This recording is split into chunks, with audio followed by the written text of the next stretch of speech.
First at 11, jurors will soon weigh the fate of a former officer responsible for a deadly crash on duty. Two devoted fathers killed in a flash. Good evening and thank you for joining us. I'm Mike Duffy. Jury selection starts tomorrow in the criminal prosecution of ex-Warren police officer James Burke. Investigators say Burke was flying down the road at 117 miles per hour in a 40-mile-per-hour zone with no emergency lights or sirens before the crash in 2024.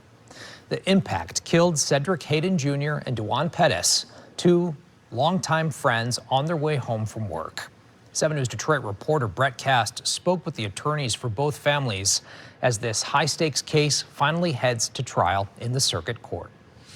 We're now just hours away from the start of a trial involving a Warren police officer accused of manslaughter after he hit an SUV and killed two people inside. Now, roughly 20 months later, the jury trial is set to begin. After months in the courtroom, prosecutors got the green light to proceed with their manslaughter case against former Warren police officer James Burke, who in September of 2024, while on duty, was driving more than 115 miles per hour in his police vehicle while responding to a be on the lookout without his lights or sirens on when he crashed into a white Dodge Durango on Shaner and Prospect, killing Cedric Hayden and Dewan Pitts. Dewan and Cedric were fathers.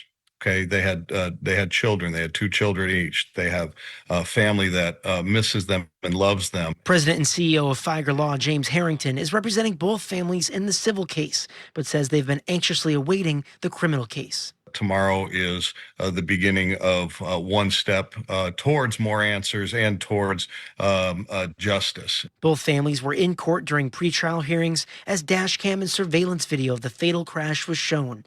But Tuesday morning, the case moves forward with jury selection and the start of trial. Usually this is a process that takes quite a bit of time, where all of the parties are asking questions of the jurors to learn about them and whether or not that they can be fair and impartial jurors. While prosecutors will argue Burke's reckless driving caused the deaths of Hayden and Pettis, Burke's defense team argues their Durango made an improper left turn and they were driving under the influence when the crash happened. You're driving down the road in your patrol car and you're trying to catch up to a suspect and there's nobody between you and that suspect.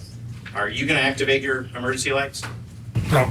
Harrington expects the jury will be selected and seated on day one as the anticipated trial begins. Whether or not that the prosecution will put on witnesses and introduce evidence, I don't know, but certainly jury selection and opening should be completed by tomorrow. And the trial is set to begin in the morning in Macomb County Circuit Court. In Mount Clemens, I'm Brett Cast, 7 News Detroit.